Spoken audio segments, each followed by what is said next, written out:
In the depths of human nature lies a darkness that cannot be denied. According to biblical interpretation, the depravity of man is a somber truth and a reality that can be experienced.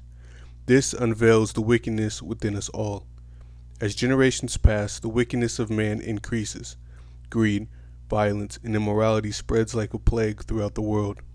The weight of sin crushes the spirit, leading humanity into more depravity and moral corruption.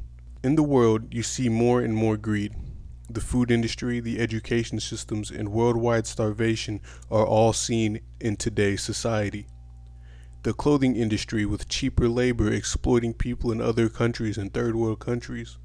Moral decay in the West, and absolute sexual immorality and perversion and degeneracy in today's society as of 2023. Genesis chapter 6, verse 5 through 7 says, "And God saw that the wickedness of man was great in the earth, and that every imagination of the thoughts of his heart was only evil continually. And repented the Lord that he had made man on the earth, and it grieved him at his heart. And the Lord said, I will destroy man whom I have created from the face of the earth, both man and beast, and the creeping thing, and the fowls of the air, for it repenteth me that I have made them." According to Psalm 53, the beginning of moral depravity and human depravity is the forgetfulness of God. Psalm 53, verse 1 and 3 say, "The fool has said in his heart, there is no God. Corrupt are they, and have done abominable iniquity. There is none that doeth good. God looked down from heaven upon the children of men to see if there were any that did understand, that did seek God. Every one of them is gone back. They are altogether become filthy. There is none that doeth good, no, not one." Ecclesiastes chapter 9 verse 3 states, "This is an evil among all things that are done under the sun, that there is one event unto all. Yea, also the heart of the sons of men is full of evil. Madness is in their heart, while they live, and after they do, they go to the dead."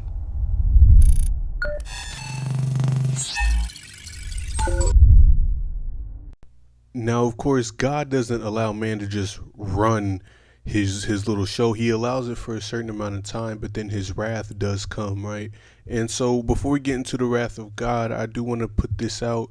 This is Revelation 3, verse 17. "Because thou sayest, I am rich and increased with goods, and have no need of nothing, and knowest not that thou art wretched and miserable and poor and blind and naked." These are the words of Jesus Christ. He calls us wretched, miserable, poor, blind, and naked, right? Meaning without God, we are these things, right? We are wretched and miserable and poor and blind and naked. And wretched is a strong word, right? This one says, "There is none who understands." This is Romans 3, chapter 3, 11 through 18. This one says, "There is no one who understands. There is no one who seeks God. All have turned away. They have together become worthless. There is no one who does good, not even one. Their throats are open graves. Their tongues practice deceit. The poison of vipers is on their lips." Verse 14, "Their mouths are full of cursing and bitterness. Their feet are swift to shed blood. Ruin and misery mark their ways, and the way of peace they do not know. There is no fear of God before their eyes." So we see there's no fear of God. It's sort of like the atheism that's going on today. And we're seeing it like the more that society forgets God, the more atheism it takes over, but the more depraved and morale decreases of a society. Romans 1:18 to 28, New International Version. Verse 18, "But the wrath of God is being revealed from heaven against all the godlessness and wickedness of people, who suppress the truth by their wickedness. Since what may be known about God is plain to them, because God has made it plain to them. For since the creation of the world, God's invisible qualities, his eternal power, and divine nature have been clearly seen, being understood from what has been made, so that people are without excuse." Verse 21, "For although they knew God, they neither glorified him as God, nor gave thanks to him, but in their thinking became futile, and their foolish hearts were darkened."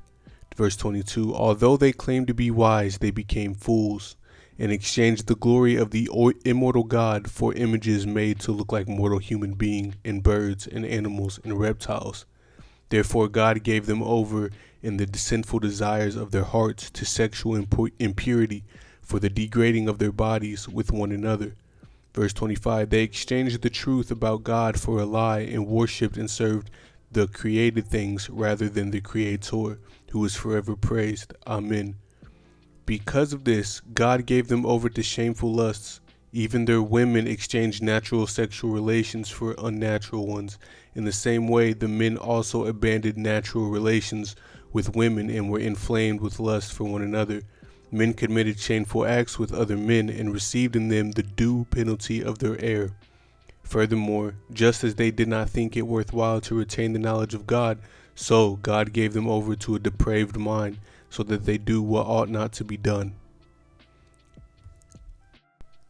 In conclusion to this video, the depravity of man is a reminder of our inherent brokenness, but also a call to seek redemption and to seek God. I hope this video has been able to give you some value.